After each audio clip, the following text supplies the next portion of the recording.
بسم اللہ الرحمن الرحیم الحمدللہ رب العالمین والصلاة والسلام علی سید الانبیاء والمرسلین سیدنا و مولانا محمد وعلی آلہ وصحبہ اجمعین، اما بعد۔ آج شب جمعہ ہے، جمعہ کی رات روشن رات اور جمعہ کا دن روشن دن ہے۔ اسلام میں مسلمانوں کو خاص طور پر تحفہ اور انعام کے طور پر جمعہ کا دن دیا گیا۔ بڑا ہی بابرکت دن ہوتا ہے۔ اس دن میں ایک گھڑی ہوتی ہے جس میں جو دعا مانگی جائے وہ قبول ہوتی ہے، لیکن اس کی تعیین نہیں بتلائی گئی، اس کو چھپایا گیا تاکہ پورا دن آدمی اس گھڑی کو ڈھونڈتا رہے۔ مطلب یہ کہ زیادہ سے زیادہ وقت آدمی اللہ کی طرف رجوع اور انابت میں گزارے۔ جمعہ کی نماز کی تیاری، جمعہ کے اعمال اور جمعہ کی برکات میں آدمی ہمیشہ مشغول رہے۔ جمعہ کے اعمال میں ایک تو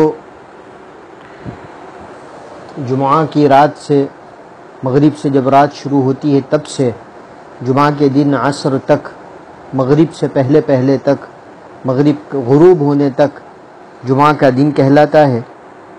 اس درمیان میں کچھ سنتیں بتلائی گئی ہیں، کچھ آداب بتلائے گئے ہیں، کچھ چیزوں کی ترغیب دی گئی ہے، جس میں سورہ کہف کا پڑھنا یہ بہت ہی اہم ہے۔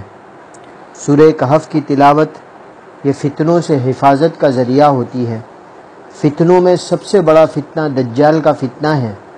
جب اس سے حفاظت ہو سکتی ہے تو آج کل جو چھوٹے موٹے فتنے ہیں ان سے حفاظت کیوں نہیں ہوگی؟ اس لیے سورہ کہف کے پڑھنے کا اہتمام کرنا، ایسے ہی سورہ دخان آج رات کے اندر پڑھنا، یعنی جمعہ کی رات میں سورہ دخان کا پڑھنا، اس کی بھی ایک خاص فضیلت ہے۔ اور درود شریف کی کثرت کرنا، جمعہ کے لیے جلدی مسجد جانے کا اہتمام کرنا۔ اس کا اخیر سے اخیر وقت زوال سے پہلے تک کا ہے، تو اس کا بھی اہتمام کرنا چاہیے۔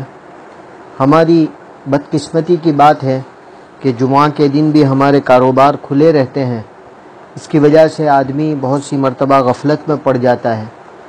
کسی زمانے میں پہلے مدرسے بند رہتے تھے، تب بھی ایک طرح کی لوگوں کے درمیان میں جمعہ کی اہمیت رہتی تھی، لیکن اب تو جمعہ کے دن مدرسے بھی چالو رہتے ہیں، جو مکتب ہیں وغیرہ، وہ بڑے مدرسے تو آج بھی بند رہتے ہیں۔ تو جو جمعہ کا اہتمام مسلمانوں میں ہونا چاہیے اس میں بہت کمی پائی جا رہی ہے۔ اس کی طرف خاص توجہ اور دھیان دینے کی ضرورت ہے۔ اگر ابھی ہم نے اس پر دھیان نہیں دیا اور ہم نے ہی اہتمام نہیں کیا تو ہماری آنے والی نسل اس بارے میں کیا سمجھے گی اور کیا جانے گی؟ ہم اپنے بچپن میں اپنے بڑوں کو جو جمعہ کا اہتمام کرتے دیکھتے تھے، اس سے کچھ ہمارے اندر اس کی رغبت پیدا ہوئی۔ اگر ہم نے ہی اس کا اہتمام چھوڑ دیا تو ہماری نسلیں آگے آنے والی تو اس کو سمجھنے ہی والی نہیں۔ وہ ہمیں دیکھیں گی ہم نے کم کیا، وہ اور کم کریں گی، یہاں تک کہ اس کی اہمیت ختم ہو جائے گی۔ اس لیے جمعہ کے جو اعمال اور برکات ہیں اس کا اہتمام کرنا چاہیے اور اس کے چرچے بھی ہونے چاہیے، اور جمعہ کی نماز کے لیے جلدی مسجد جانے کا بھی اہتمام ہو۔ درود شریف یہ جمعہ کے اعمال میں خاص عمل ہے، اس کی کثرت ہونی چاہیے۔ حضور اقدس صلی اللہ علیہ وسلم نے امت پر بہت احسان کیے۔ آپ کی پوری زندگی ہی امت کے اوپر کھپ گئی۔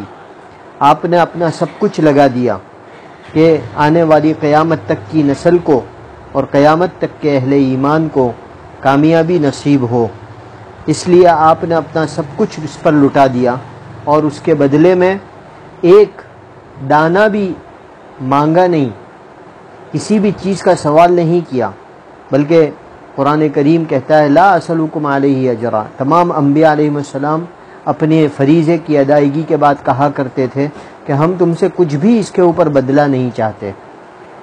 ان اجری الا علی اللہ، اس کا اجر اور ثواب تو اللہ تعالیٰ سے ہم لے لیں گے۔ تو اللہ کے رسول نے اپنے قربانیوں کے اوپر امت سے کچھ نہیں مانگا، صرف درخواست کی تو اس بات کی کہ جب بھی میرا نام لیا جائے تو مجھ پر درود بھیجا کرو، اور جمعہ کے دن کثرت سے درود بھیجا کرو۔ تو یہ یوں کہنا چاہیے کہ گویا اللہ کے رسول کی ایک فرمائش ہے امتیوں سے کہ سب کچھ لوٹانے کر محسن اعظم ہم سے ایک چیز مانگ رہے ہیں، ایک چیز کا مطالبہ کر رہے ہیں، اور امت ہے کہ اس کے اوپر بھی عمل نہیں کرتی۔ اگر جمعہ کا دن اگر ہم تھوڑا سا وقت نکال لیں، چھوٹے سے چھوٹا درود پڑھنے کا بھی اہتمام کریں اور اپنا ایک ٹارگیٹ بنا دیں، تو آدمی آسانی سے بہت کچھ پڑھ لیا کر سکتا ہے۔ لیکن چونکہ پہلے سے ارادہ نہیں ہوتا، کوئی ٹارگیٹ اور کوئی ایک حد ہم نے مقرر نہیں کی ہوتی، تو اس کو پکڑنے کے لیے، اس کو اچیو کرنے کے لیے آدمی محنت بھی نہیں کرتا، وقت بھی نہیں نکالتا، اور دوسرے کاموں میں وقت گزر جاتا ہے۔ تو یہ ایک بہت آسان طریقہ ہے کہ آدمی پہلے سے ایک مقدار، ایک کوانٹٹی اپنے دماغ میں اپنے ہی آپ سے ایک وعدہ اور عہد کر لے کہ اس 24 گھنٹے میں مجھے کتنی مرتبہ درود پڑھنا ہے۔ تو اگر 1000 مرتبہ، 2000 مرتبہ، 3000 مرتبہ ایسے اس نے کوئی تعداد مقرر کر لی اور اس کو پکڑنے کی کوشش کی، تو آدمی کا تجربہ بتائے گا، خود اس کو تجربہ کر کر دیکھ لے، ایک وقت آئے گا کہ وہ 5-10 ہزار بھی آسانی سے پورا کر لے گا۔ ایسے بہت سارے لوگ ہیں جنہوں نے شروع کیا اور جب اس کے پیچھے لگے، اللہ تعالیٰ نے ان کے وقت میں بھی برکت دی، ان کے اعمال میں بھی برکت دی، ان کو توفیق بھی زیادہ سے زیادہ ملی، اور وہ بہت اچھی مقدار پڑھ لیتے ہیں۔ زیادہ سے زیادہ مقدار پڑھنے میں ایک طریقہ یہ بھی ہے کہ خود بھی اپنا پڑھیں، اپنے گھر والوں کو بھی کہیں اور ان سے بھی کچھ تعداد پڑھائیں، اپنے گھر کی طرف سے ایک تعداد مقرر کریں کہ ہمارے گھر والوں کی طرف سے ہم اگر 5 آدمی ہیں، سب 5-5 ہزار پڑھ رہے ہیں تو 25,000 ہو جائے گا، اگر 10 آدمی ہیں تو 50,000 ہو جائیں گے۔ اس طریقے سے اپنے سرکل کے اندر بھی اس کو بانٹیں اور لوگوں کو ترغیب دیں، اس کا اہتمام کریں، خود درود پڑھنے پر بھی، درود کے پڑھوانے پر بھی، درود کے پھیلانے پر بھی، درود کی ترغیب دینے پر بھی۔ جو بے